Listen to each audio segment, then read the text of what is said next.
Pitter patter, let's get at her. It is another episode of the Mainly Broncos podcast, and we are excited because it is the second day into April, and the main topic of conversation today is we are going to be doing a first round mock draft, and as was descriptively outlined on the Mainly Broncos Twitter account, it was quite a battle between Jordan and I,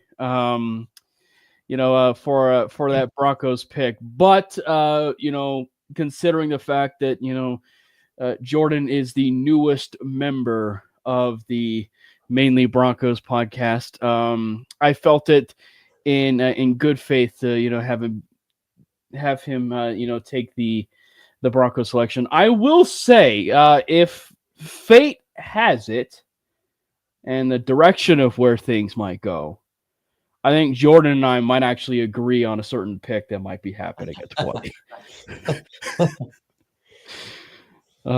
Jordan, how you doing, man? Doing good.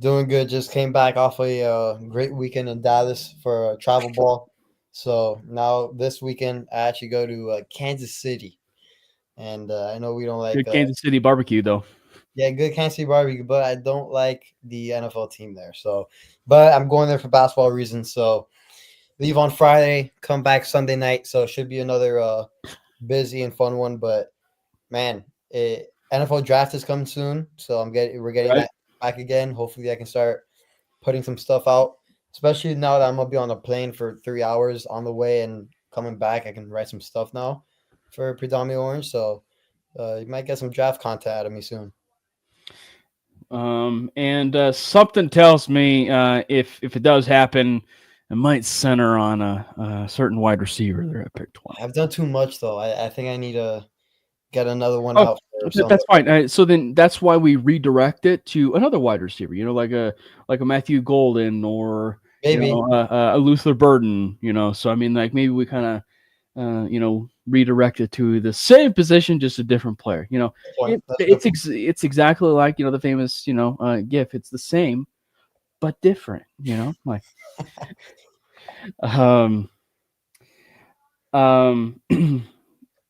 Real quick before we dive into any of this, I want to give a quick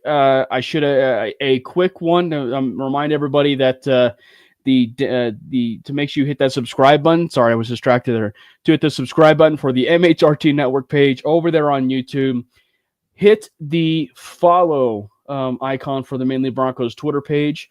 One of the biggest things we are promoting right here on the network is to get the MHRT Network to 2,000 subscribers by the end of the year. It is very much doable. So have your friends tell their friends, and have yourself tell the friends about the Mainly Broncos podcast, the MHRT Network. We have a lot of content here.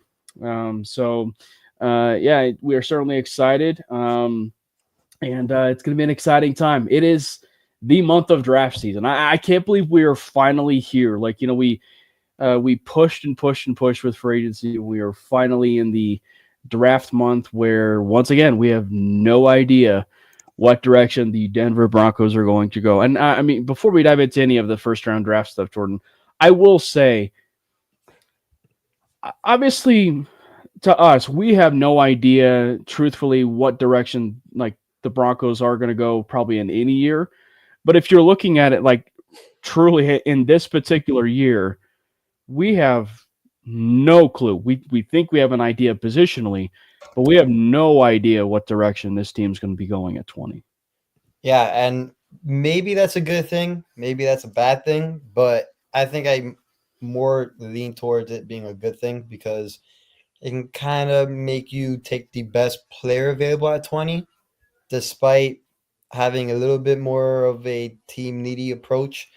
But I don't believe they'll be going tight end at 20. I'm pretty confident in that and saying that. But there's that wild card factor that they might, we all know last year that we were taking a quarterback and it was most likely going to be Bo Nix. Even though there was a bit of rumors out there that we could be trading up, trading back, but this year there's just nobody knows. The current history of Sean Payton tells us he's not going to be trading back. The only thing that would put it into at least some consideration is if you look at it from the Saints' history. In the first couple of years of the Saints' history, Sean did trade back. Like I think there was one year where he traded back like a couple times, right? I think he traded back like a couple times or whatever. So he's not immune to it. It just has been forever since he's done it. So as Respect My Co. mentions, punter round one. Hey, you never know. Yeah, you never know. Might shock a lot of people. Be the shock of the century. As Daniel Jeremiah would say, this is a decision that will cause ripple effects. But nonetheless, it's gonna be an exciting time. So to preface all of this, Jordan and I are doing a first round mock, and as I said, there was a lot of bullying involved, and about who wants the Denver Broncos pick, and obviously with it being two of us, I succumbed to Jordan's request, and he will be having the Denver Broncos pick, which means he will be controlling the evens, of this mock draft simulator. So basically, what I'm trying to say beforehand for the people in the chat. The decision that Jordan makes, feel free to hate it and blame him. I knew you were going to say that.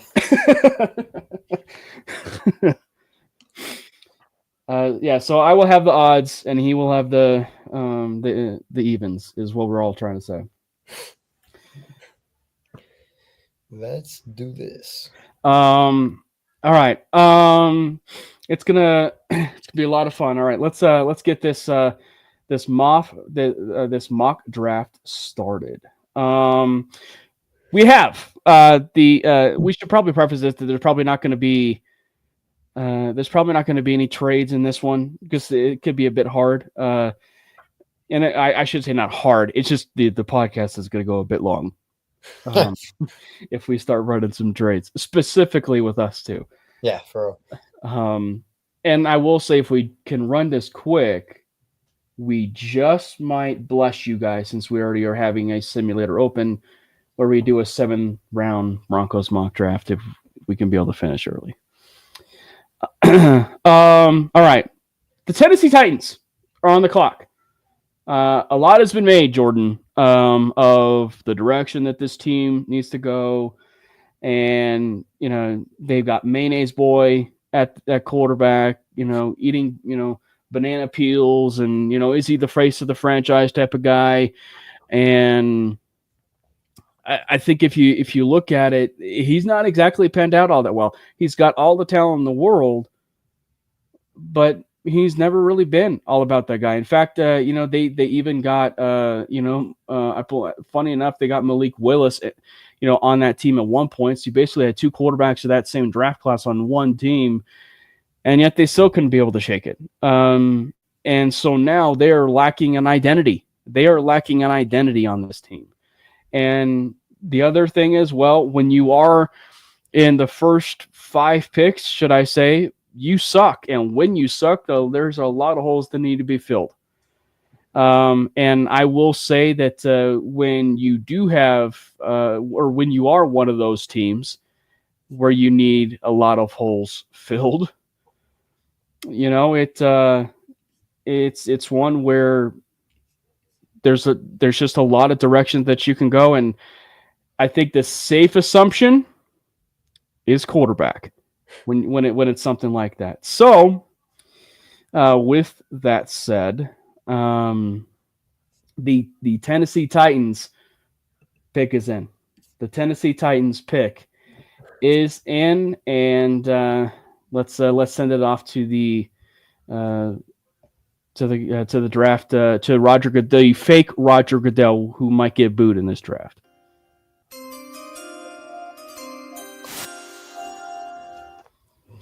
The Tennessee Titans select Cam Ward. from the University of Miami. And actually, aside from the fact that Jordan was going to kill me if he wasn't, going, first overall, he probably would have killed me if he was, dropping further and further and further, down this list. So, but I think if you're looking at it, and I think there's some argument to be made between Ward and even Shedeur at some point.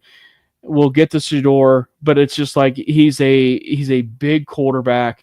He was probably, of all the quarterbacks last year, he was one of the most fascinating quarterbacks because in that same ranking between he and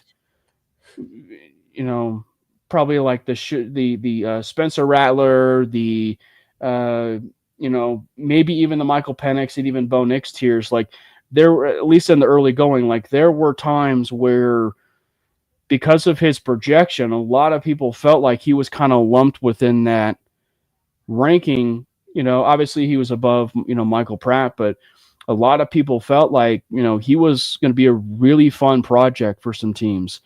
And it kind of surprised a little bit of some people as far as, him going back. I will say, though, he has a fantastic collegiate career. When you actually get a chance to really follow him, he's got a phenomenal career. When you get a chance to basically look and see what he did from Incarnate Ward, which, if anybody that has not followed Incarnate Ward, it's one of those like elite programs that not many people know about, almost like a developmental college, if you will. He leaves there, and then he goes to Washington State, plays quite well, and then, of course, he goes and says hi to Jordan down there in Miami, and plays exceptionally well. Probably could have been, the Heisman Trophy winner if it wasn't for, the year that Travis Hunter had, or even Ashton Jeanty, for that matter. So, but Cam Ward, is a face of the franchise type of quarterback in this particular draft. Maybe not every other draft, but in this kind of draft, he is the face of the franchise type of quarterback, and the Tennessee Titans secure that with the number 1 overall pick.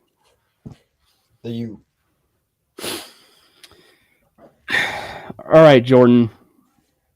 I feel like this is probably the time we should define this in the sense of what we want to do in the sense of the first round mock draft. Now that the Cleveland Browns are on the clock. Yeah. So, I mean, there's two different things we can go. I mean, obviously, we're doing this as what would we do if we were this team? Yeah. Correct? Correct. So, if I were the Cleveland Browns in this situation, I'm going off the fact that their quarterback, because there has been rumblings about this, will be Kirk Cousins. Mm-hmm. So I am not going to be picking a quarterback with the second overall pick. So as you scroll down there, Cameron, I will be actually going on the defensive side of the ball. Oh, is the pick in? The pick is in. Oh, okay. All right. Cue up the music.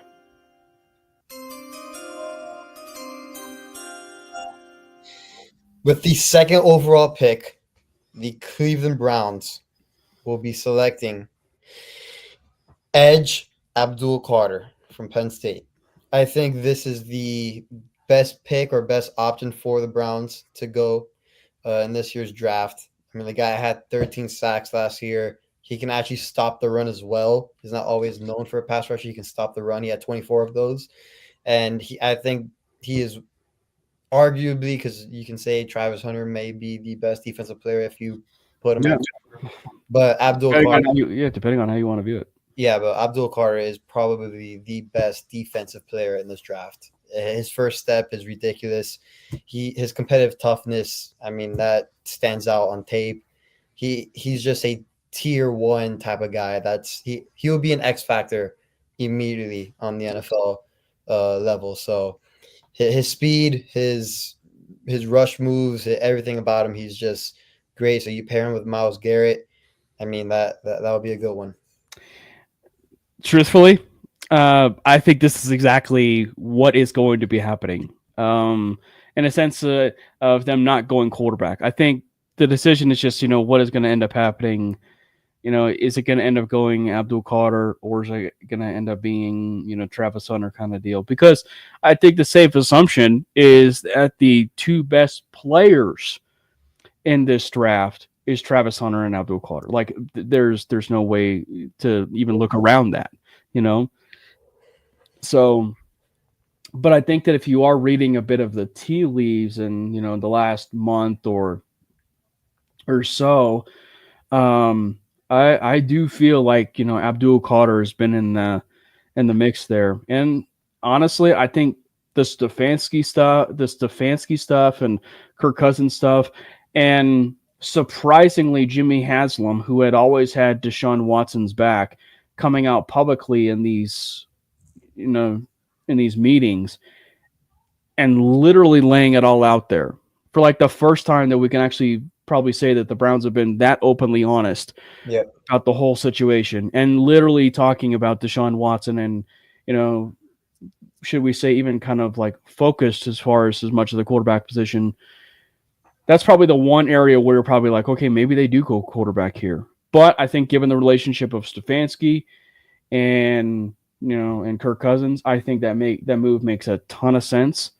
The question is just contractually, can they be able to make it work? That's really just a matter of, and I think the only way it ever gets done in terms of Kirk Cousins and the Browns is it's like a Brock Osweiler situation where you have to literally acquire on that entire contract for something like that to happen. Yep. Now that moves us to the New York Football Giants. And this is another one of those teams where, Joe Schoen was under a lot of scrutiny, a lot of criticism, in the last couple of years of the decisions of, moving on from Daniel Jones. I should say finally moving on from Daniel Jones, but we talk about decisions that have ripple effects, Jordan. We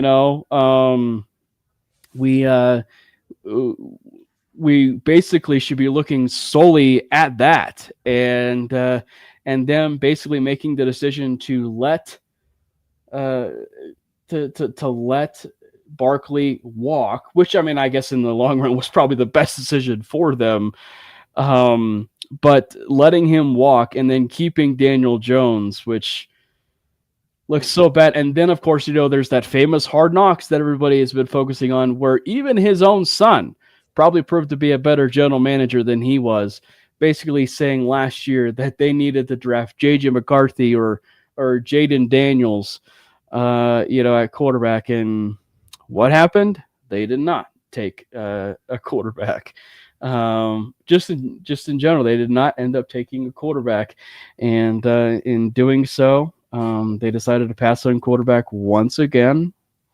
Now, to be fair, the pick that they did draft was a very, very good player. Malik Neighbors was probably one of the fastest rising wide receivers and players of that entire draft last year.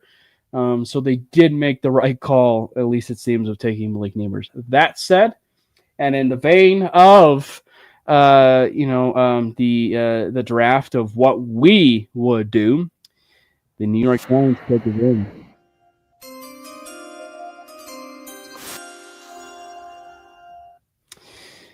Just because they have a very obnoxious room right now of Russell Wilson. That's probably putting it lightly. Russell Wilson and Jameis Winston. We are still going to be focused solely on that quarterback position. And we are drafting the QB of the future. Wow. And it is Shedeur Sanders from the University of Colorado. Look, I think that it's the smart decision. I just think that +2, I really feel like, he fits that market. Like, he fits that big medium market. And I'm sure that, it's, if there's really one area where I feel like, Dion would probably be slightly perturbed a little bit, of having his son go to the Giants, it's the Giants and not the Dallas Cowboys.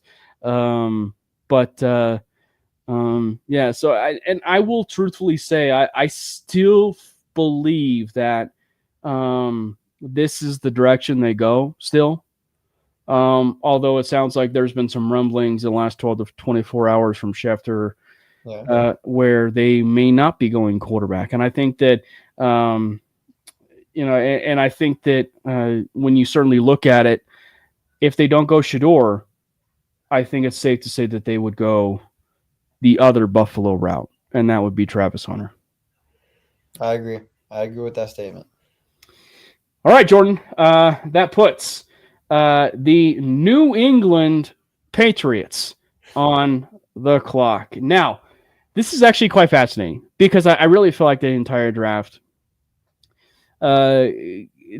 depending on if Shador was here, but like it kind of like almost the entire draft kind of comes down from the non-positional player point of view, because like the Patriots were just awful, just so awful, and they could basically go a numerous amount of directions here. They could build around their young quarterback with Teteroa and McMillan, or even Travis Hunter. And if there is a team that is out there who could draft Travis Hunter and have him play both positions, I feel like it would be the New England Patriots. Just knowing their history, Mike Vrabel, he played with Troy Brown. Marcus Jones was a player there for them. Where are we going if you're the Patriots, man? I think you kind of just hinted at it. So I think the pick is already in. You think the pick is in? Yep. Oh, man.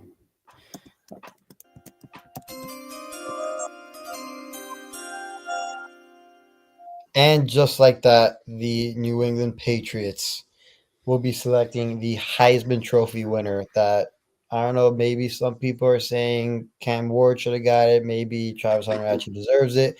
But we are going with that Heisman Trophy winner, Travis Hunter. I think he falls right into the Patriots' lap. The Patriots don't even take a full 30 seconds to decide if they want to take him. I think it's an automatic run to the podium.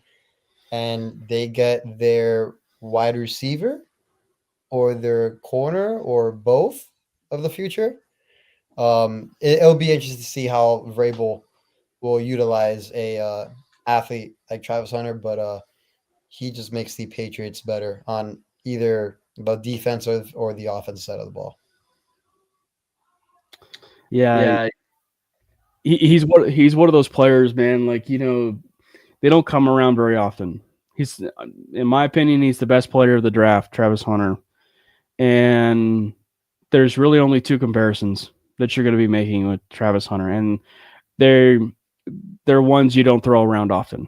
It's his coach and Deion Sanders, and it's Champ Bailey, because I think people would forget about maybe at times that Champ Bailey was a dual threat player, at Georgia with wide receiver and running back. Wide receiver and defensive back. Sorry. Those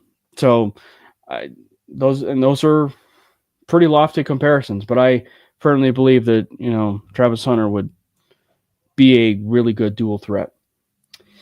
So Dreamweaver, I can safely say that, yes, best player in the draft, but I could safely assume, or safely, say Jordan did not allow Travis Hunter to go to the Jacksonville Jaguars. I will say, though, the Jacksonville Jaguars are an interesting team because, like, there are some, like, they may not have as many needs per se. Like, they still have a lot of needs, but I feel like, there's probably a couple directions that they can go here, based on if you want to go off of team need or, maybe even preference. And if it was me, I would want to still build enough around Trevor Lawrence. And I think that I do think at times Lawrence gets a bad rap, but I think the perfect comparison for him is Justin Herbert, because it's like, specifically of the current state of quarterbacks, the talent is endless with Lawrence. Same thing with Herbert. The talent is endless with him.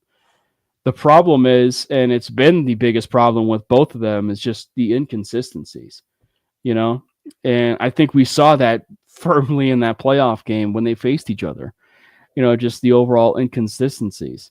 Um, but I'm kind of excited about, what's going to end up happening with, Liam Cohen down there and with what he was able to do with, Baker Mayfield. And I think that if you look at it, for probably maybe what they would like to do. I still have this feeling that maybe they want to build around him, and also that means that the Jacksonville Jaguars pick is in.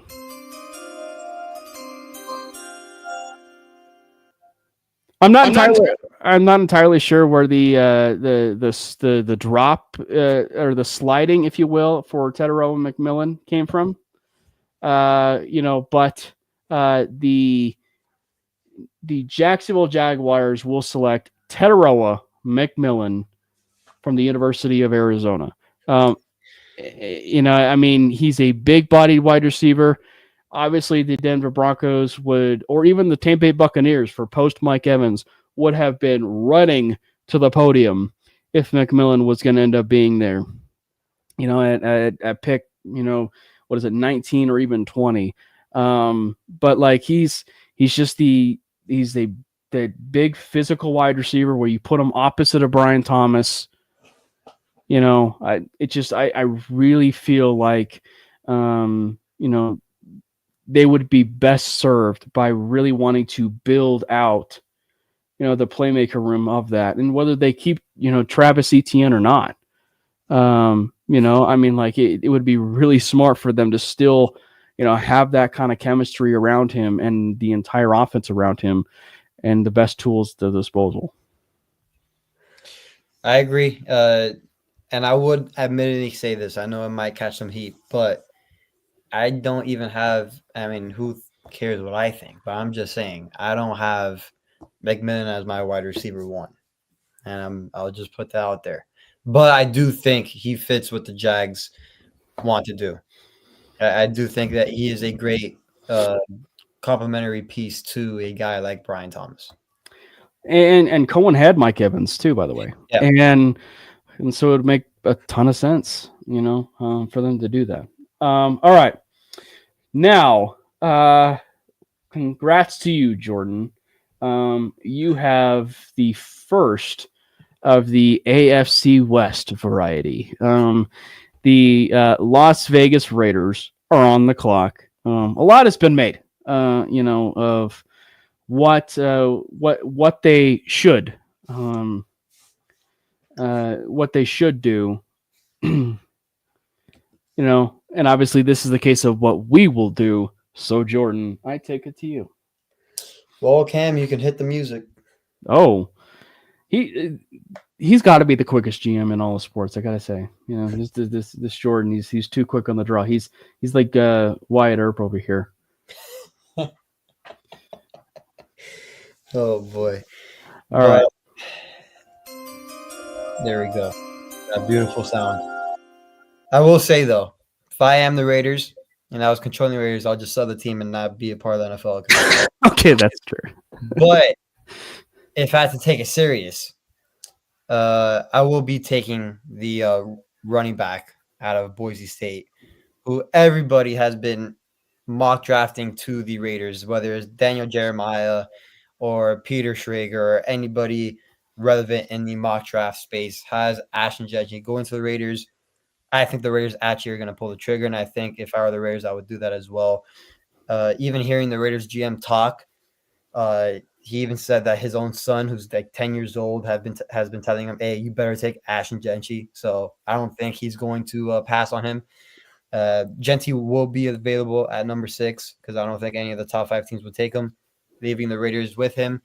And I think that would be the first piece to the Raiders puzzle of getting back to relevancy. But I don't think he will, or at least in my opinion, he might not pan out as he should be because it is the Raiders. So shout out to Mikey because there goes his career. There goes his career.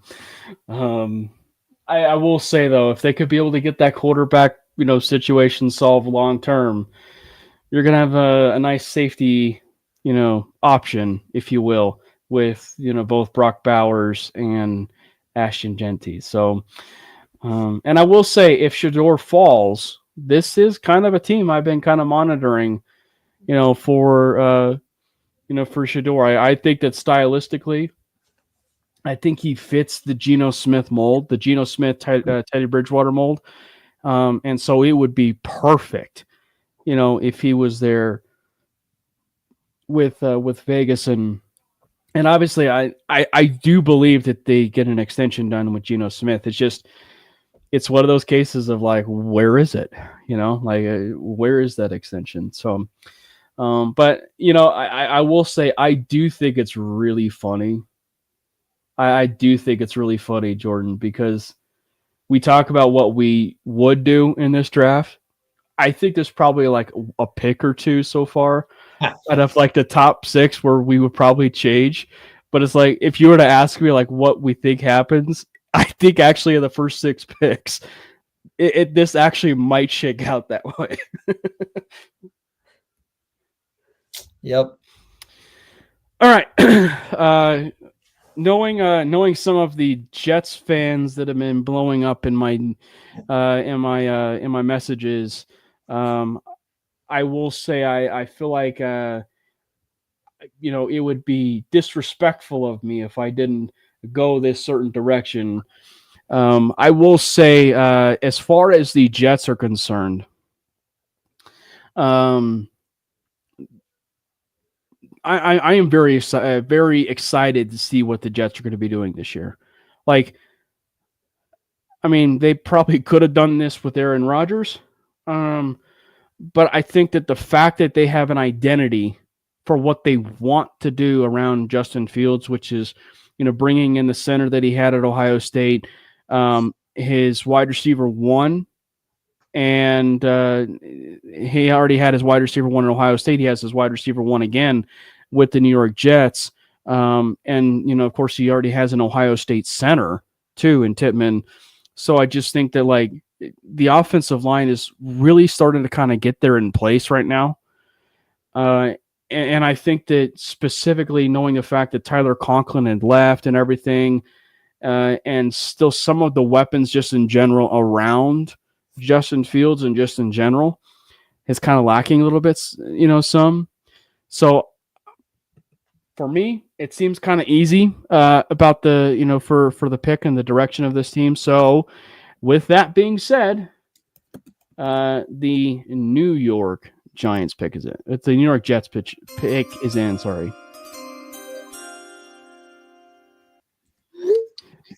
I will say, as far as the between also the Giants and the Jets, I kind of get a competitive fire between them. Like they always want to like one up one another, like I think they did that one year when what was it? They took was it Jermaine Johnson the same year that they took the Giants took Dexter Lawrence, was it? So like, yeah, I just feel like they might want to like one up each other. So that said, the New York Jets pick is in, and they will be selecting Dallas Clark Jr. Tyler Really? Yeah. Wow, I did not see that going. I'm not gonna lie. Yep. They will be selecting Tyler Warren from the University of Penn State. He's the best tight end in this class. Dallas Clark is the most famous comparison, right? I think the other is, of course, George Kittle. He is a do-it-all tight end. I mean, he will block his tail off. He will catch passes for you. And heck, if the quarterback position doesn't work out with with Justin Fields, they could throw Warren back there and he could run, a few snaps at quarterback if they needed to. He fits everything that you want out of a tight end, and specifically the current mold of the tight end. Well, this kind of falls perfectly for me as a Carolina Panther. Does it now? It does. I mean, Carolina Panthers were in. You you can call it a big pursuit for Milton Williams in free agency. They were going all in on him. Mm-hmm. To the point that they actually thought that he was going to be a Carolina Panther because how much money they were throwing at him. Since they fell short in that aspect, I think it kind of tells you The idea? where they might be heading in this direction. So you can Cue the music? All right, we're going to cue the music.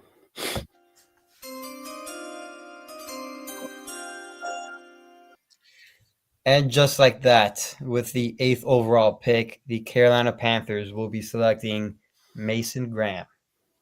I mean, this will be a great pick for the Panthers. It solidifies one of the biggest needs that they have right now within that defense, or you can't even just say defense, the team in general. Mm-hmm.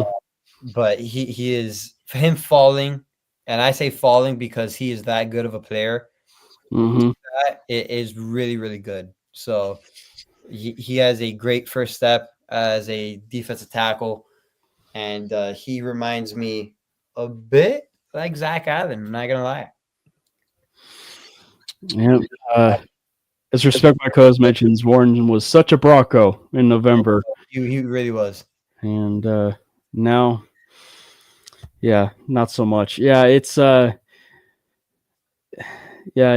I will say though, Tyler Warren, because I never get the vibe that Ashton Genty is going to be falling past, 10. But if it just so happens that Warren was one of those players that like fell past 14, which was the Colts, I would have a pretty good idea that the Broncos might want to be strongly calling up to try and trade up for Tyler Warren if it ever got to that point.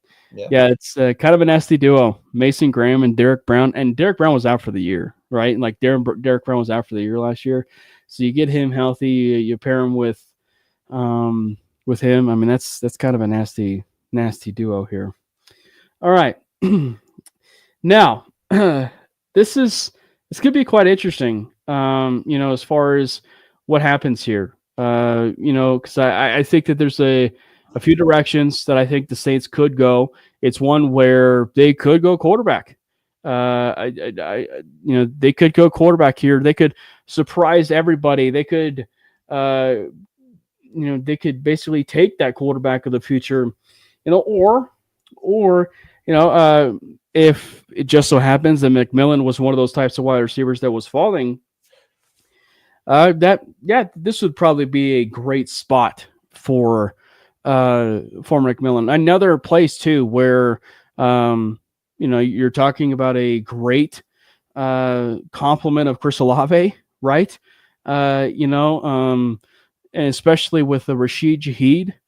So I just think that it's one of those cases where you could kind of just like put your name out of a hat and take out a name and hope it's the best draft pick for the Saints here. But it's just like they just kind of need everything, as Respect My Cause mentions, like they kind of need everything.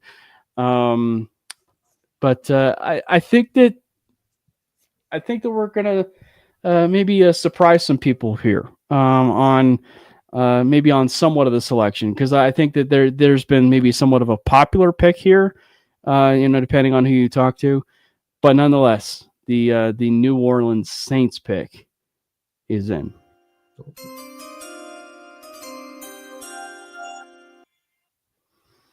With the 8th pick, with the 9th pick in the NFL draft, the New Orleans Saints, the last home of Sean Payton, the New Orleans Saints select Jahdae Barron, the cornerback from Texas. Wow.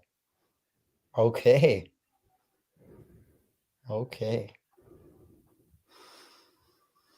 Very interesting there. Yep. Very, very interesting. Now, this puts me kind of a pickle because I thought someone was not going to be here at the 10th pick for the Bears. But, again, this is what I would do if I was the Bears. And listen, there are a few surprises in the drafts every once in a while. Mhm. I do think most people would think I'd be going with Will Campbell here. Mm. I'm not. Is the pick in? The pick is in. Oh boy.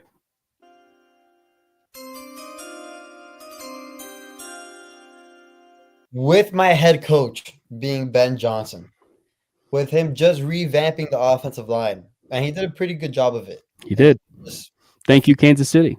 yeah, in just a few months, he did a pretty good job at it. But there's one thing that Ben Johnson was known for in Detroit. He was known for that good offensive line. He was good for that dynamic passing game. But he was also good for a run game. Mm. Yup. I think that I'm going to be going with a running back here. And I'm going to be Cam Scatterbo? No. I'll be going with Omarion Hampton at number 10.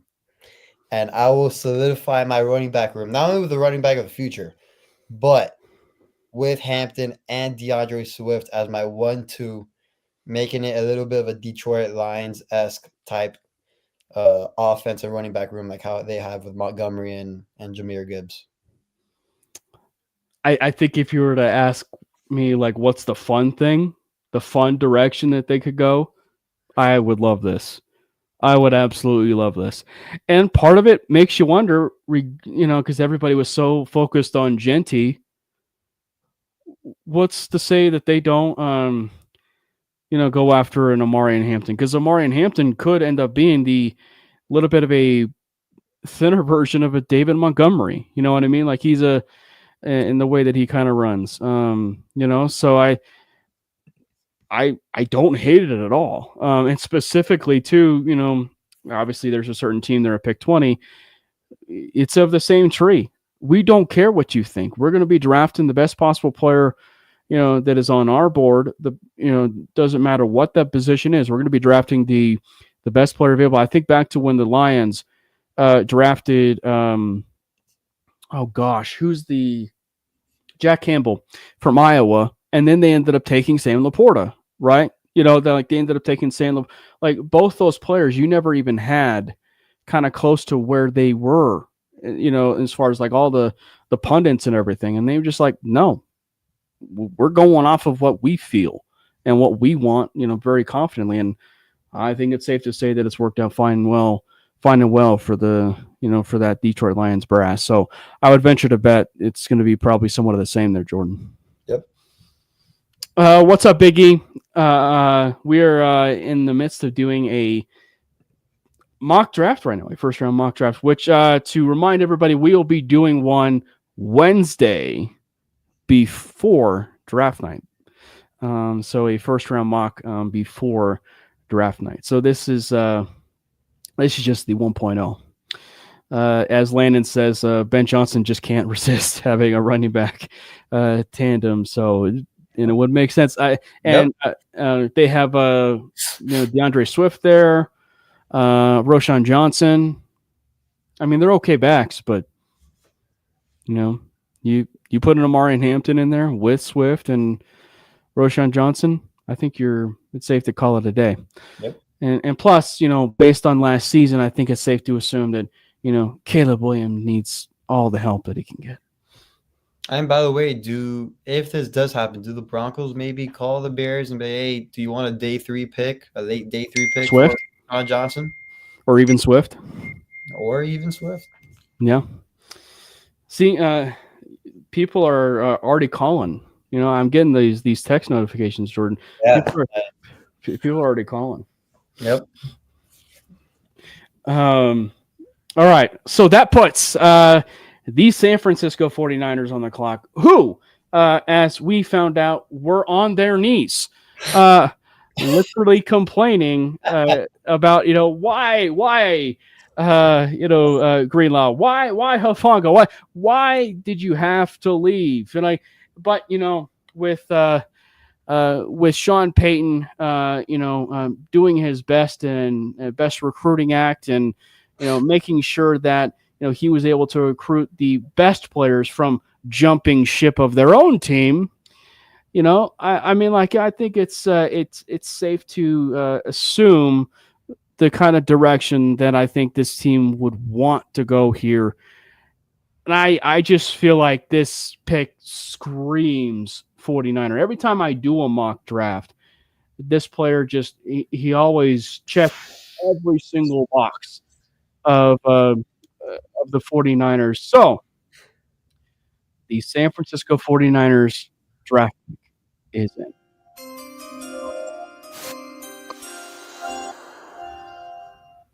There are two players that would have made sense for the San Francisco 49ers here.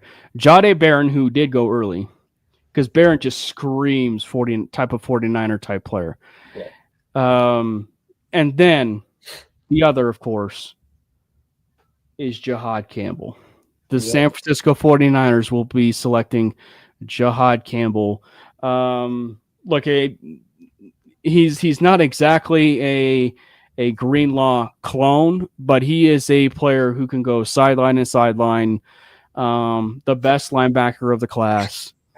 I mean, like, they could go numerous different directions, though. Maybe on that defensive side of the ball. Maybe even a Jalen Walker, maybe. There's some buzz about Jalen Walker. So I just think that Jahad Campbell, though, he fits everything that they probably would want on that defense. So they replaced Greenlaw, thus making the joint practices, which apparently has been a thing between the Broncos and 49ers, a very interesting one now. Yeah, it will be. It will be, especially with the two that we got. There's history there too. Shanahan, Broncos. That's pretty synonymous with each other. But yeah, very interesting times if they do get that done. Will Howard to San Francisco. I think that's what he's saying. All right. So now, Jordan, that puts the Dallas Cowboys. You are in Jerry's world. I hate to put this on you, but you are in Jerry's world now. So what direction are the Cowboys going? I think here for the Cowboys, not only do I think it might not say team needs with the Cowboys according to PFF, but I think you can significantly upgrade this position, especially that he's the best player available right now. So the pick is in. Pick is in. I think this is a no-brainer for the Cowboys if Will Campbell does fall to them at 12. Give me Will Campbell, and he significantly improves that offensive line and being just one of the most dominant offensive tackles in this whole entire draft class. Yeah. It's one where it's just like it's something I never really even crossed my mind before, but that would be something that just kind of screams a Dallas pick, though. Or actually, I wouldn't even be surprised if Gray Zabel's a pick here, right? Because Gray Zabel's the one where he can play guard, he can play center, he can basically he's the one player that, so if we're going to go down that route, I wouldn't be the least bit surprised about it. So, but nonetheless, I think that the thing that makes this fascinating is, for anybody that does not know or hasn't been following along, Will Campbell can play some guard. And so he has the tackle guard combo. And some people actually feel like he might be a better guard than tackle. So and specifically too, like in the need of like building this team from the inside out, Dallas has pretty, clearly proven that. So I wouldn't be the least bit surprised, although I admittedly will say it's not been on my radar. Yep.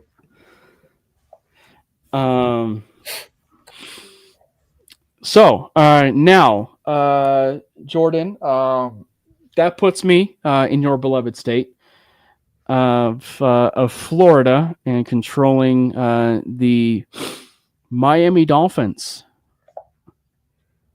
The Fort Lauderdale Dolphins. Fort Lauderdale Dolphins. Okay.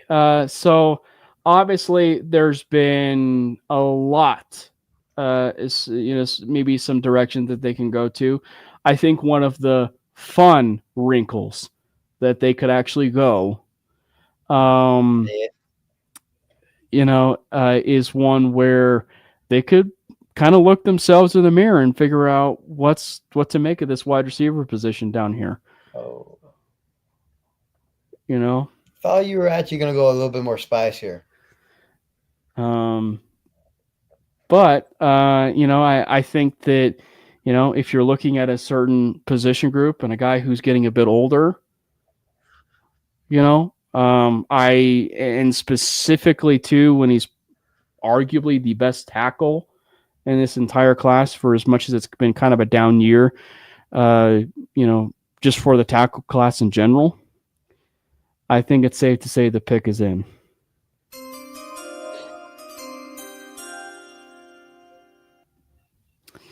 The Miami Dolphins select Armand Membu from the University of Missouri.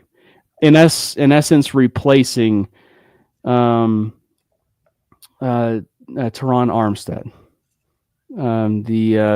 the longtime tackle, the tackle that they gave endless amounts of money to, been injured a whole bunch, no idea what his future's truly going to be holding down there in Miami. Now they're able to kind of lock it down and get a long-term investment there at tackle.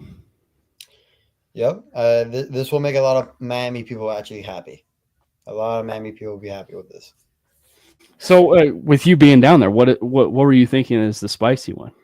Well, I mean, listen, maybe if I was the Dolphins, I'd be, you know how I feel about a certain someone maybe controlling the quarterback room. Mm-hmm.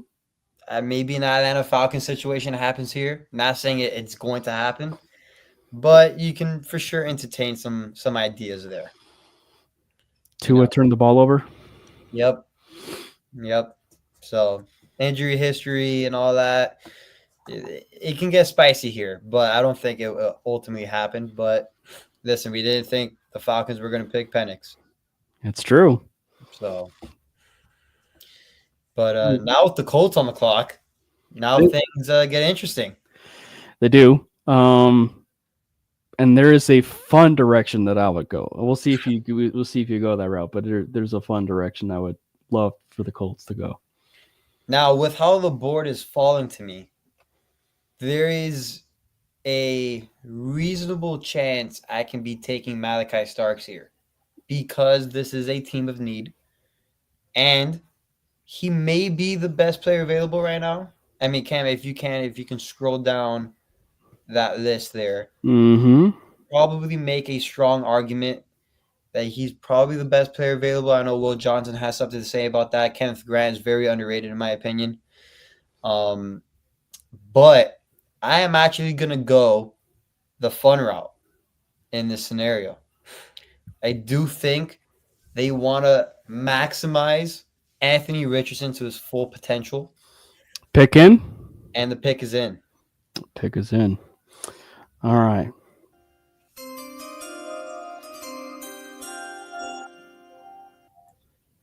And with this 14th pick, the Indianapolis Colts will be selecting tight end Colston Loveland. You're a man of culture. I gotta just say that because that has been my favorite person to mock to Indianapolis is I think that when you think about just overall and you look at just wanting them truly to maximize everything, they could go Coastal Loveland. They could even add another, maybe weapon if they wanted to. But obviously, I do think that their wide receiver room in general is a bit underrated, actually, and a lot of that, and a lot of it is because of the downplay of the quarterback position, unfortunately. But I mean, you have Pittman, Pierce, Josh Downs, who's a fast upcoming player, And, A.D. Mitchell, the player that you and I were Man. over last year. Like, we were all over A.D. Mitchell last year. So they've got a really good young nucleus, if you will, as far as wide receiver room. So if they're able to hit it and that quarterback position, and I think if you were to ask me, I do think that Daniel Jones is an upgrade over Anthony Richardson. I'm just going to tell you all now. And I don't think it's a foregone conclusion that Anthony Richardson is starting week 1. So that puts the Michael Penix Jr. led Atlanta Falcons. Now, this one can go a lot of different ways here. And I think that they can go edge. Edge has been a really popular one for them. I think that this one is also kind of a bit of a, I shouldn't even say not even a surprising one. I know that some of the players here, like a Mike Green, a James Pierce, a Donovan Ezaraku, who is probably of the trio of edge players, is probably my favorite, player in this class that is of that edge group. But I'm looking up and down, from what I'm seeing here, and I know Pro Football Focus shows wide receiver. I truthfully don't even think they need wide receiver. But if there is a player that I really feel though, like they would love to have a lot of playmaking there on the back end. And if you look specifically on the defensive side of the football, that area alone, the defense in general, was just a travesty last year. There was, I hate to say it, but there was, a lot of miscommunication at times on the back end or just in the secondary in general. So as much as I feel like you would want to go the Mike Green route or you want to go with, the Ezaraku route or whatever, you have a local boy, the top player of the draft, kind of just sitting there. So it seems really easy for this direction to go here. So the Atlanta Falcons pick is in.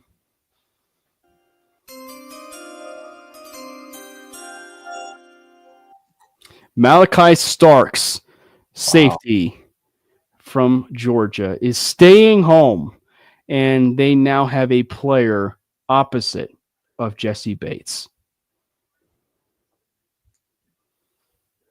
Now, this puts the Cardinals in a good position here. This puts them in a great position. With the 16th pick, I actually will be going with the team need here. Because I do believe he is the best player available right now. Yeah.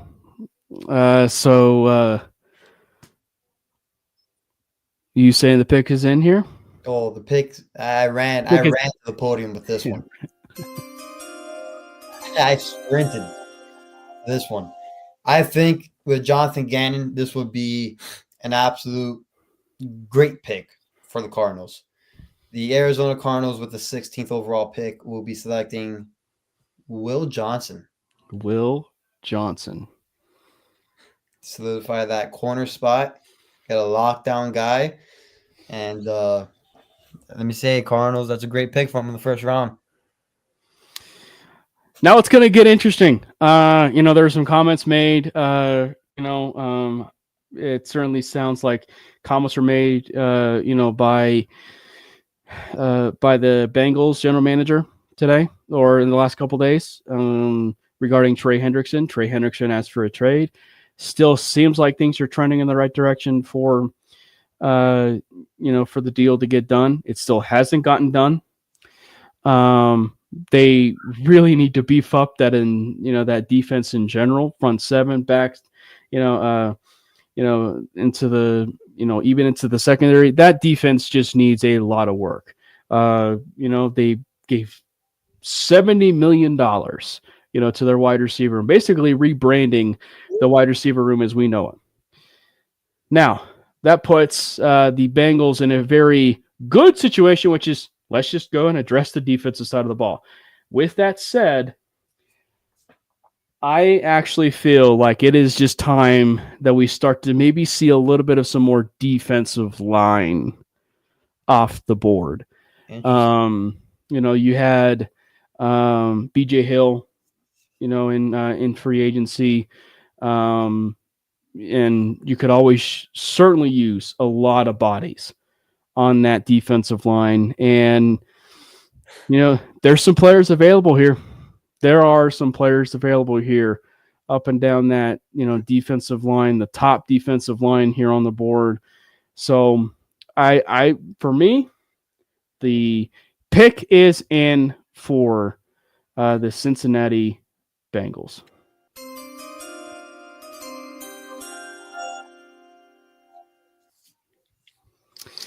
The Cincinnati Bengals select University of Michigan's Kenneth Grant.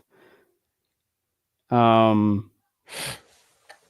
don't know where I heard it from, but there are some people who feel like the upside and the trajectory of Grant is exceptionally higher than Mason Graham's.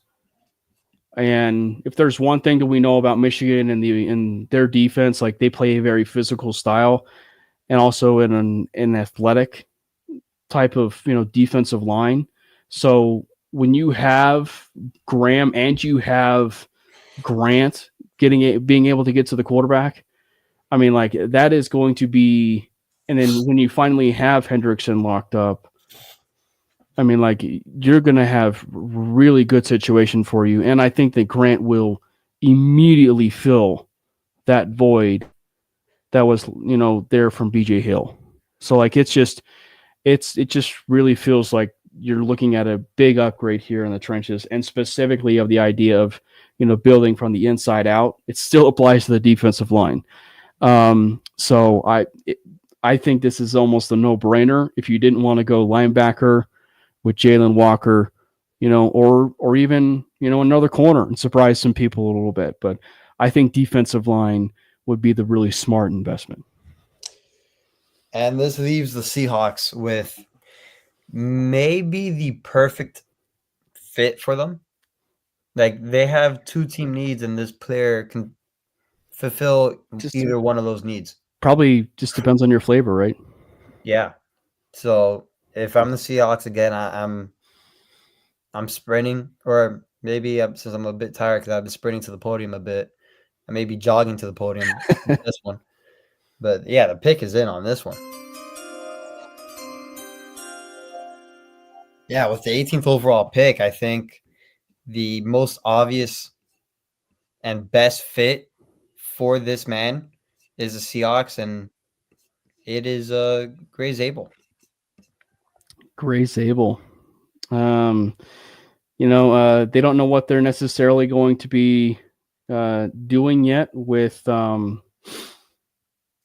don't know necessarily going to be doing yet with, what is it? The Cross and, some others. But I just think that in what I've seen lately, it seems like Zabel's getting a lot of first round buzz.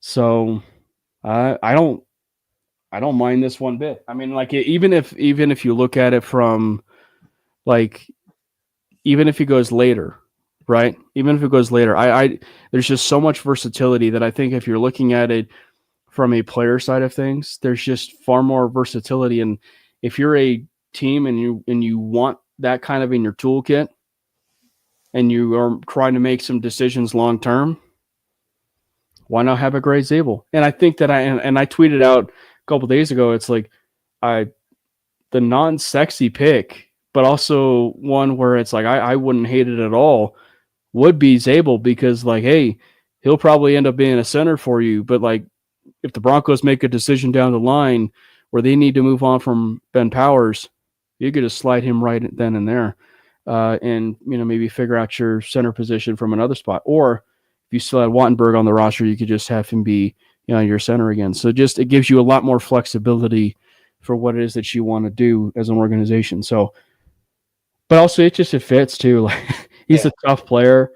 He's a tough player, and And I mean, North Dakota State's kind of turned out some really, good offensive linemen as of late as far as draft prospects. Yep. That puts the Tampa Bay Buccaneers on the clock. Now, I think there's two positions that we could go and attack here. And it's probably the edge room. And there is one staring us in the face right now. And that, of course, would be Mike Green. There, of course, is, Donovan Ezeraku and James Pierce. James Pierce has a bit of some baggage. And, funny enough, I was reading through the Pro Football Focus draft guide the other day. And given the off-field stuff, I thought it was somewhat fitting, but his comparison that they gave was Randy Gregory. And if anybody doesn't know, like the Randy Gregory stuff, he had a lot of off-the-field issues, but the upside was tremendous. So probably of anybody in this edge of the three, Pierce probably has the highest upside. However, Jordan, I know you have to go grab your charger here in a little bit. But man, I feel like the Buccaneers would be smart to go down this route, and they would be smart for it actually to turn around and be this way, ideally long term. So that said, the Tampa Bay Buccaneers pick is in.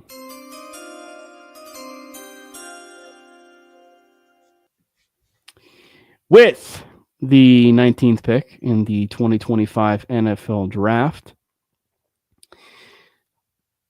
the Tampa Bay Buccaneers select the heir apparent to Levante David. Wow. Jalen Walker. Good pick. Great pick. Great pick. Love that. He's just a versatile player. He could be an edge player. He could be a linebacker.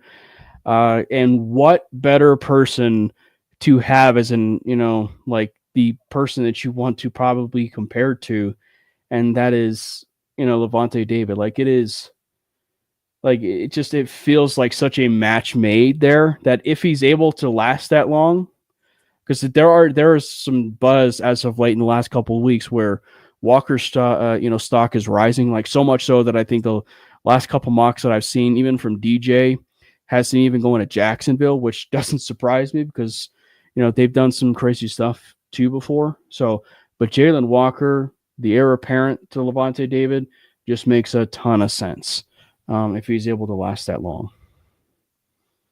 Now, that's a great pick. That's a great pick. All right, Jordan. Now, I'm not going to force feed you the pick, but you know that you and I have been driving this agenda since day one. I'm not saying you should go down that route, but now this is your 5-minute spiel for why the Denver Broncos should draft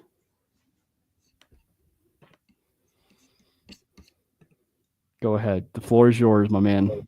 I'm glad you left it up to me to say his name, because if the board does fall like this, and maybe it wouldn't, maybe it does, but if this guy is available at pick 20, which I think there's a high possibility that he's going to be available at pick 20. If I was the Denver Broncos, I wouldn't even be sprinting. I'd be automatically right next to Roger Goodell by pick 16. I'd just be standing right next to him, and he'd probably be asking me, "Why are you next to me? You don't pick in another 4 picks." And I want to be the first one. As soon as you say that name, Jalen Walker, I want to be right next to you. So I can immediately turn it in for the fastest card ever turned in NFL draft history. Listen, this is probably the easiest pick. Should I cue the music so that you could do your spiel? I mean, he is everything you want in a wide receiver. Just player. He is the definition, and we've said it so many times. I've said it so many times already on here. People are probably sick of it, but he is the epitome of just a football player. So with the 20th pick, the Denver Broncos will select Here we go. Emeka Egbuka. Bo Nick got his guy. He's got his guy. The wide receiver room tremendously improves. He gets his wide receiver 1, and that's it. We got our guy. Man, you and I have been, pumping out the, the Emeka Egbuka agenda for quite some time, as we said, since day one. He's a player that plays inside, outside, and a player that was in a crowded room, there at Ohio State and taught in terms of, quite well with the wide receiver room of the likes of, Garrett Wilson, to Everson Jamison Williams before he, went up to, with Alabama, and then of course, there was, Jeremiah Smith, of course, but I just think that when you boil it all down, like Justin Jefferson was the same way, like he played 98, almost 100% of his snaps in the slot with Terrence Marshall and Jamar Chase controlling the vast majority of the outside. Like, and I'm not saying he's going to be a Justin Jefferson because there's only one Justin Jefferson. He's the best player in the NFL. He may go down as probably the best wide receiver in NFL history. But you give a player like Bo Nix who can operate the middle of the field along with Evan Ingram, and look, and you boil it all down, the interest in Cooper Kupp, that perked my ears up a little bit because it just shows you they wanted a wide receiver who could truly dominate that middle of the field and be someone who can take the pressure off Evan Ingram. It doesn't necessarily have to be another tight end. Like, it could be a wide receiver that can really eat it up. And then, just long term, he's the perfect complement for you for Cortland Sutton, even if Sutton signs the extension. So, they give you so much of a ceiling for you as an offense when, you have the perfect complements of pieces around you. And it gives so much flexibility for guys like Marvin Mims, Devon Vele, Troy Franklin to be able to do what they want to do as well. So it's just like it lifts the entire room up and he checks every single box on your football team. And he is the perfect teammate. And it's one of the reasons why I'm pumping the drum for TreVeyon Henderson as well, because it's like Henderson and Egbuka are two players you want on your football team. So I'm all for it. Emeka Egbuka to Denver. The agenda lives on. It's awesome. I mean, this should be the pick for the Broncos. I mean, just a quick, smooth, smart route runner. I mean, he separates at the most highest levels that you can ever imagine. His run blocking as a wide receiver is second to none. His hands are reliable because I know everybody in Broncos country loves to talk about drops. Yep. Like how drops are like such a rare thing as wide receivers, even though it's a normal thing. It happens to the best of them, but that's another conversation for another day. But yeah, Egbuka has everything you're asking for: route running, vertical speed, release. His release off the line is pretty good. His footwork is amazing. His hands are really good. His run after the catch, I think, can be better, but I think it wasn't utilized properly since he had. Yeah, it's more offense and everything. He probably had he has a generational wide receiver right next to him. And it's hard to show off everything you have as a wide receiver when you have Jeremiah Smith right next to you. But he's a special player when multiple outlets, not just one or two, but multiple outlets have your player comp as a Amon-Ra St. Brown. Yep. Which is ultimately probably the best. And again, I'm very biased when it comes to Egbuka, but I think that is the best player comp for any player in this draft. Sounds ridiculous, but it's true. Yeah, No, yep. And funny enough, I know I saw Andy in the chat, and he and I were talking earlier, and I think that had been our comp, for him. Yeah. And so I'm all for it. Like I said.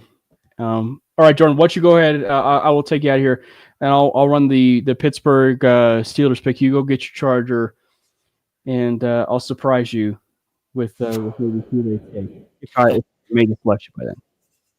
All right, so the Pittsburgh Steelers are on the clock. Obviously, a lot has been made about the direction of this team.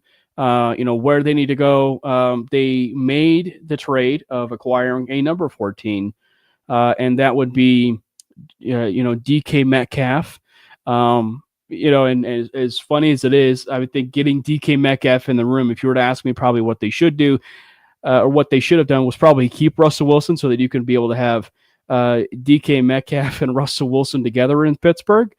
But I think that if you were to ask me, I think that there's a few ways that they could certainly go about this.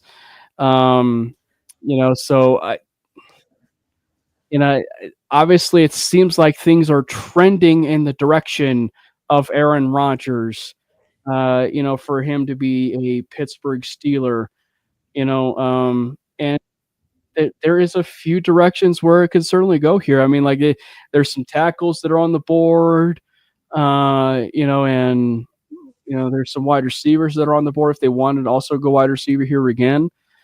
But I just think that, there's one player who just really stands out here for the Pittsburgh Steelers. So with that said, the pick is in.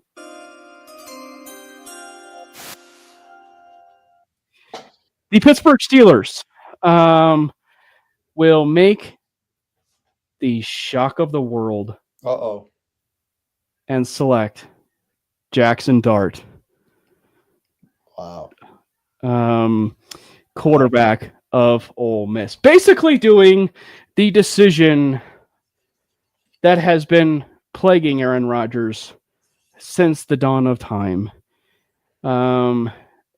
Back when he was the draft pick and replacement to Brett Favre, to the Packers did the exact same thing and taking Jordan Love, of course, and then he goes to the Jets and they take Jordan's favorite quarterback last year, and they decided to take Jordan Travis, from Florida State. But no, this time they go into and take Jackson Dart, who's been rising up some boards, and look, if there was ever a situation, where you could put a veteran quarterback and a quarterback together, I actually like the marriage of Aaron Rodgers and Jackson Dart, in terms of the pairing of that. And he's a big time thrower. So I actually love the fit of it. And I also wouldn't be the least bit surprised if Dart is one of those players that gets taken off the board in the first 15 picks either. Because like when you are a starved and QB driven team, you do crazy things, man. You can do crazy things. And so I wouldn't be the least bit surprised if, Dart is a Steeler, even in a trade up situation, or I wouldn't be the least bit surprised here to see the Browns trade up, maybe at some point if Dart was falling, and you end up taking, Dart in a possible trade up. But Jackson Dart, Jordan, to the Pittsburgh Steelers. Now I hate that I'm another AFC West team. You are another AFC West team. And you are the Los Angeles Chargers. They're fun. They're actually a fun team now to kind of mock over, because you could go a few directions here. They moved on from Joey Bosa. They could surprise some people. Maybe go after a wide receiver, which they do have the worst wide receiver room in the entire AFC West. So, Jordan, which direction are we going to go? If I was the Chargers, I think this is an easy position to target. You have to upgrade that wide receiver room. So Okay. I'm immediately going to the wide receiver room with this 22nd pick. Pick is in. Pick is in.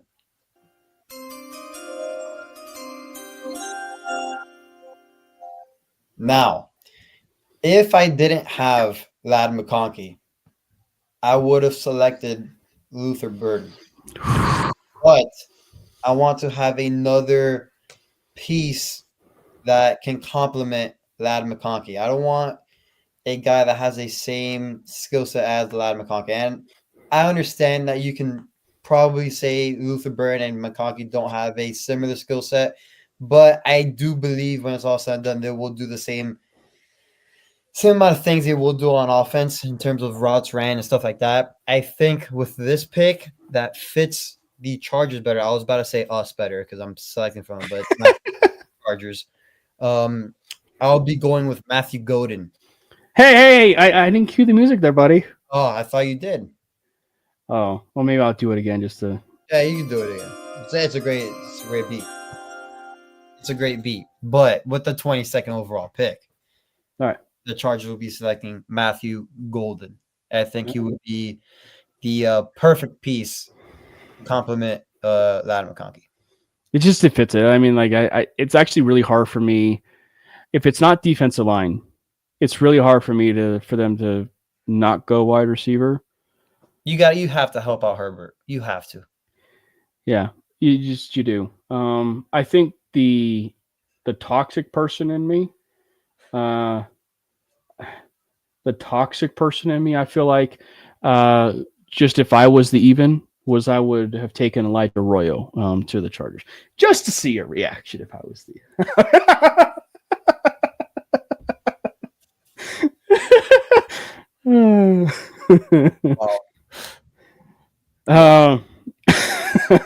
The Green Bay Packers are on the clock, and so they could go in numerous different directions here. But I figure with them kind of being a young team and a really good defensive team on the rise, I feel like they start kind of going best player available here.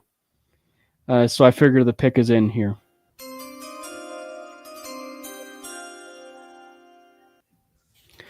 I don't know about you, but I think the edge position is probably one where they do go after here. And I figure that, there's a couple teams that he kind of checks the box for. But when you kind of think about like some of the hard nose and just check the box off as far as, who they probably would want exempling the organization, there's probably no better player than Donovan Ezeraku. I think that Donovan Ezeraku would be a great Green Bay Packer. I think he would. I think the fascinating one would be wide receiver. Just because there was Luther Burden, but I would love to see Ezeraku go to a really good team where he could be able to thrive. And actually, I would say if you're kind of the edge people of Mike Green, Pierce, and Ezeraku, you're kind of happy because it seems like you're going to be going into a really good situation as you're starting to see some of the teams a little bit later in the draft. So I figure you're kind of smiling, knowing the fact that you're probably going to be going to a really good team. And then this leaves the NFC North rival with the Minnesota Vikings, my dad's favorite team. So I'm very aware with what that fan base wants, whether it's him telling me or what his Facebook page is telling him. But this guy screams as a Brian Flores type of player. I mean, if he's available at 24, I find it very hard to believe that Brian Flores isn't going to convince Kevin Connell enough to not take this guy. All right, pick is in. The pick is in. And with the 24th overall pick, the Vikings select safety out of South Carolina. Nick, and I don't know how to pronounce his last name, but you do. Imanwari. There you go. I mean, this is this has Brian Flores written all over it. This is the dream pick, I think, for the Vikings right here, especially with Harrison Smith on his back nine. I think this is the pick. He's probably been on the back nine for, I don't know, what, 5 years? Yeah. But, yeah. No, I will say I was wondering if he was going to go to Seattle a couple picks earlier in terms of Imanwari, but I love the pick. He just screams first rounder too. Like, he is a Derwin James light. I'm not, and it's a famous comparison. Not saying he's going to end up going that way, but he is just a freaky athlete. When you have favorable measurables over wide receivers, goes to show you about how talented and athletic you really are. As far as a type of prospect coming into this league. So. And you give a defensive coordinator like Brian Flores or even a Mike McDonald, have he gone a bit earlier? Yeah. He's going to have some packages for you. Yep. All right. So now the Houston Texans are on the clock, and I would venture to guess that it's probably best, knowing the fact that they did go out and they did sign Christian Kirk as a very interesting move, and they are still in the mold of upgrading, I should say, the offensive line. It seems like this is a pretty easy move, for the Houston Texans, and that would be continuing to upgrade that offensive line.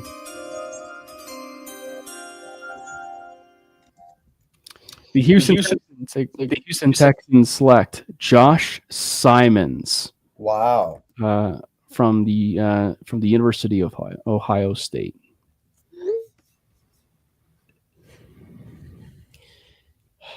Man, the Rams are tricky here. Not gonna lie. Rams are kind of tricky here. They do have Devontae Adams. Yep. Puka Nacua. Yeah, it's interesting here. They're coming off a really good year that I don't think a lot of people expected from them. I think it was a bit of a shock, I want to say. I don't think people were going to think they were that good. But I think Sean McVay goes the smart route here. I think he doesn't go for the best player available. I think he goes for a team need, but also the best player available at this team need, which may sound dumb to a lot of people, but some teams do draft based off of potential more than actual best player at the position. We've seen it before. I think he just gets his guy right here, so the pick is in.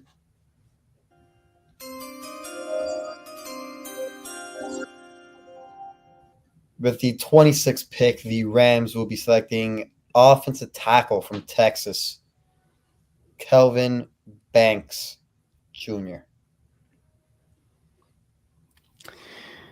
So back-to-back tackles are taken, 25, 26. And I got to say, aside from, probably offensive line, right? Offensive line or interior offensive line, or, maybe even getting another, tackle to kind of go and see if you can maybe convert him to a guard.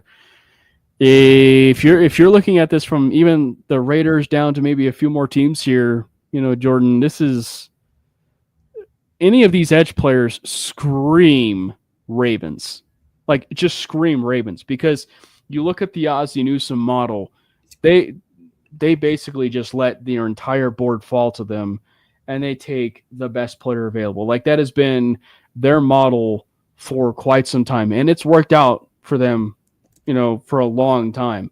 I mean, did they need Isaiah Likely? No, but they took him. Yep. And right now he's he's tight end 1 for that team, with Mark Andrews almost like a tight end 1B, if you will, for that team. But as of right now, the board is falling so nicely for them, kind of like based off of some of the needs that they have.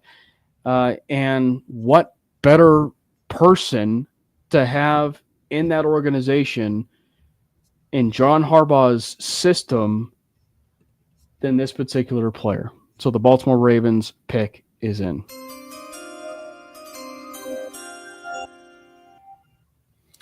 The Baltimore Ravens, with the 27th pick, will be selecting Mike Green, the University of Marshall. No. It just screams like. Yeah, I think that's like the ultimate Ravens pick, if he's still there. Yeah. So now we go back to the NFC North for me. The Detroit Lions. They have some interesting things here.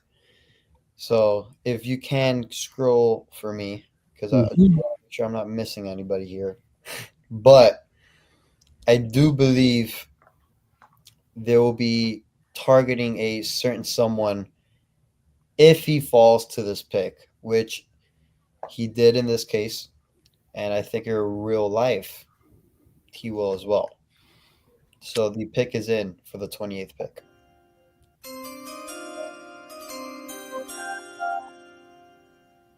And yes, it is a playmaker. It is a wide receiver. Luther Burden.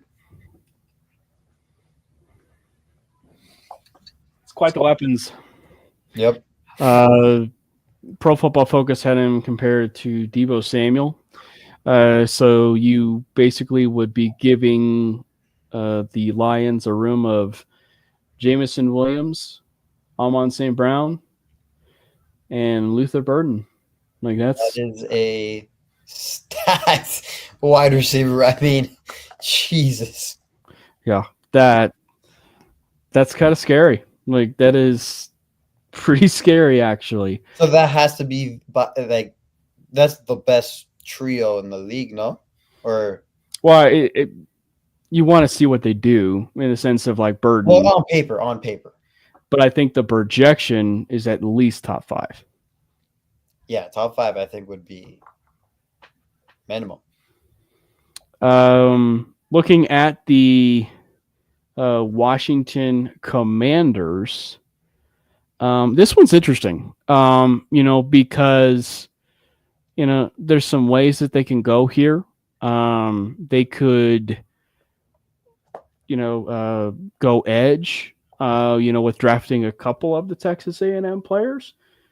Maybe some of the buzz that we had seen mid-March, which was Darius Alexander to, in the first round become a thing. That might be something.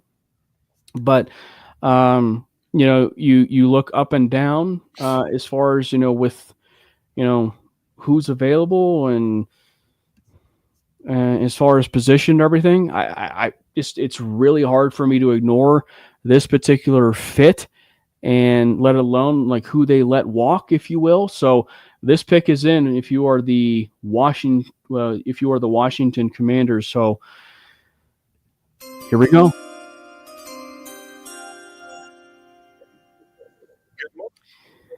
With the 29th pick in the NFL draft, the Washington Commanders and the co-rookie of the year, offensive rookie of the year, next to Bo Nix, they select Derek Harmon from Oregon. Truthfully, I think Harmon goes much earlier. Okay. I think my take is I actually think he will be gone before the Broncos pick. Or right at that Broncos pick. I could see him being a Broncos pick or even, taken earlier. So but he fits the Commanders' Dan Quinn like mold of versatile player. He does. And a player that could play basically at end or even inside. And if you are looking at it from the standpoint of wanting to replace Jonathan Franklin Myers, Harmon fits the bill. Like he absolutely fits the bill. So that puts us with the Buffalo Bills and the newly rewarded contract of Josh Allen on the clock. One of the team needs is edge, and I actually do believe they go with an edge at the 30th overall pick. And in my opinion, he is the best player available as well. So I think they hit a bonus on this one. So the pick is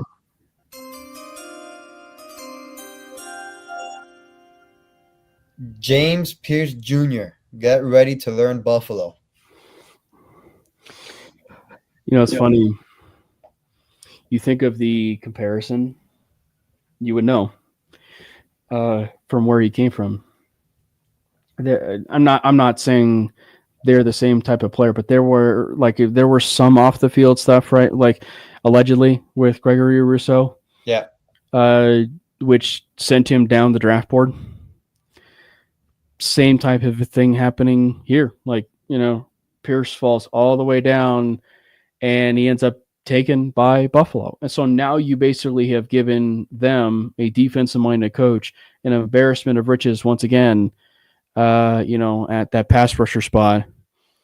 So that's crazy. Like James Pierce to Buffalo, that would be insane. Yes, it would be. Even more insane is this next pick and for what they are actually going to do. The Kansas City Chiefs are on the clock, and this just feels like a Kansas City Chiefs pick. Don't do it.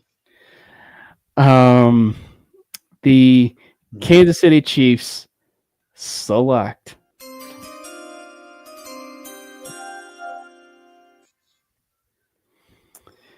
the guy who's staring me right at the face right here, Walter Nolan. Oh. Listen, Broncos fans, we dodged the bullet there. No. Like, I'm just saying that, like, one, he checks the boxes. I mean, there's some off-field stuff there. Like, that would be... Oh. That would be something if they got Walter Nolan. Like, if you pair him with Chris Jones of that defensive line, that is a nasty, nasty combination. Who are you thinking of? I was thinking about the guy I'm about to choose right now for the Eagles. Okay. And I would like to explain this pick. And I know, Cam, you're obviously going to laugh at it. You know where I'm going to go with this. But the pick is in for the Eagles. It is in.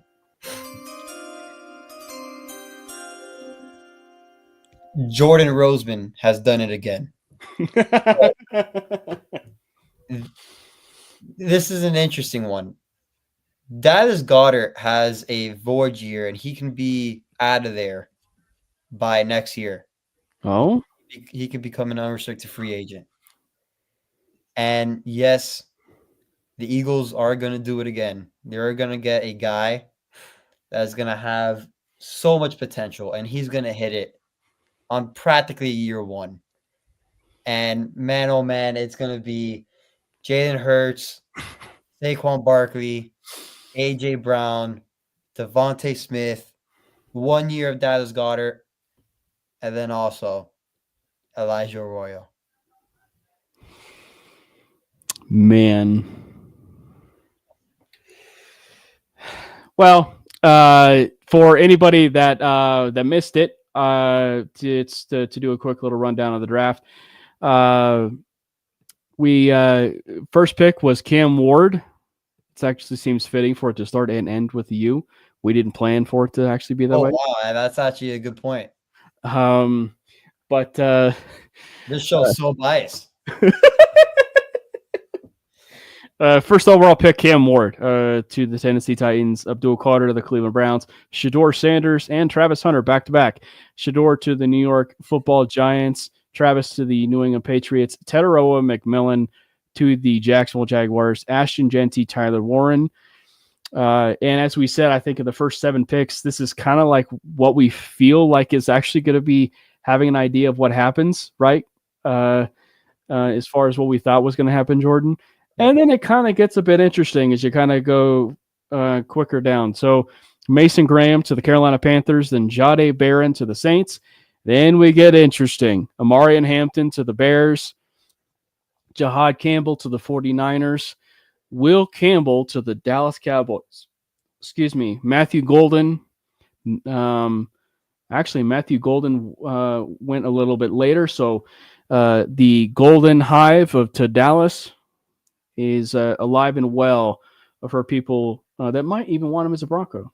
But Will Campbell to the Cowboys, Armand Membu to the Dolphins, Colston Loveland to the Colts, Malachi Starks to the Falcons. I think that's probably, maybe I'm just biased a little bit, but I will say that's probably one of the fun picks of the, as far as everything that happened. Will Johnson to the Arizona Cardinals, Kenneth Grant to the Cincinnati Bengals, Gray Zabel to the Seahawks, Jalen Walker to the Bucs, Emeka Egbuka.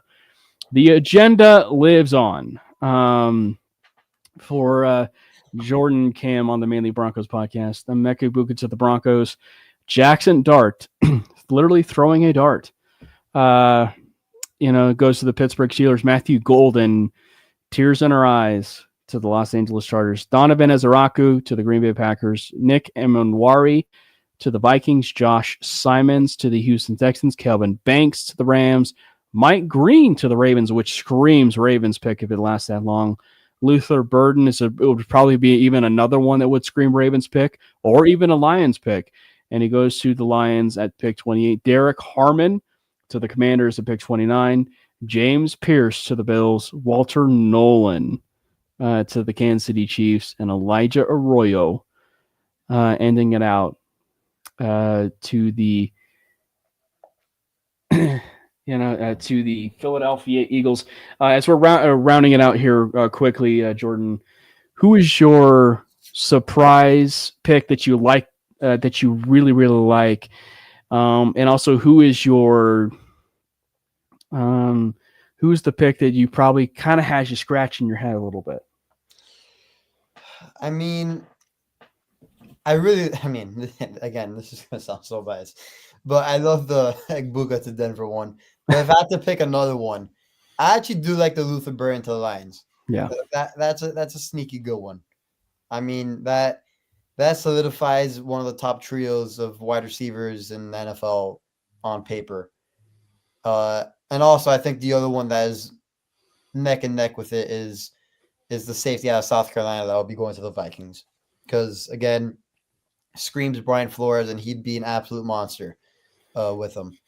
But one that has me scratching my head just a little bit, is maybe the Amarian Hampton one to the Bears, just because I don't know if that will happen in real life. But, again, it is an option, a fun option. But, it is what it is. And I think another one, I'm not going to lie, which is probably the one I had scratching my head the most, just because of Harbaugh's attitude and his demeanor towards football. I know the Chargers need a wide receiver, but maybe Harbaugh goes in the trenches with that one. Maybe not offensive line, but defensive line there. Yeah. But the thing is, if I was the Chargers, we need weapons, and we finally need to help out Herbert. So I'd be taking Matthew Golden in that instance. But yeah, that would be the one. Could you imagine Derek Harmon to the Chargers, or even Kenneth Grant? Like, yeah. It just, well, Kenneth Grant specifically, because he would know him so well. Yep. But yeah, I think as far as some of the fun picks, I think it's really easy and biased to say Emeka Egbuka to Denver.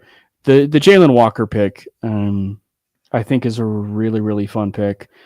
I think probably in the top 5 of like what are the smartest picks when you kind of look at it, and maybe taking away the sexiness, non-sexiness out of this, like Gray Zabel, like just as we talked about before, and I think that the Malachi Starks thing, I think is also one of the fun ones, to Atlanta, and it keeps him in town. It keeps him in town.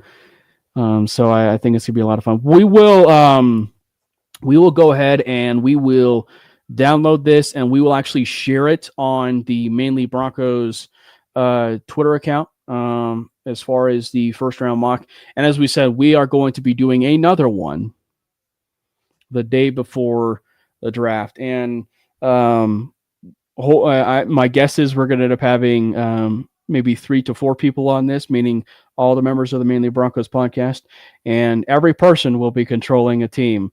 And there will be trades, with this one. So it's going to be a lot of fun. It's we're certainly excited for it. Again, thank you guys so much for hopping on with us. The comments and everything, that we've been seeing here lately has been phenomenal. Jordan,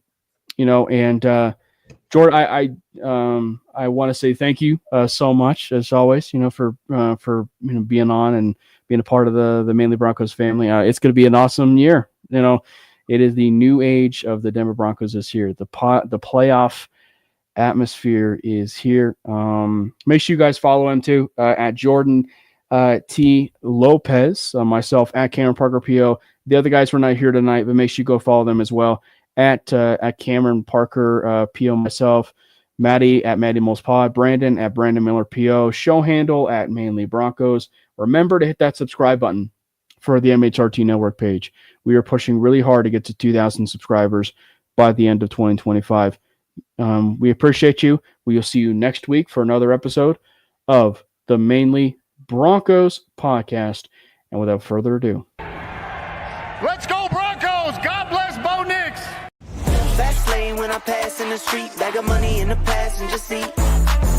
Simcoe's been asking for me on the road from the west to the east. Way up, I might never come down, cause the coast racking up the flame out. So high, I might never come down, so what, this is my lifestyle. Wait a minute, work hard for the car, so that's why it's all tinted.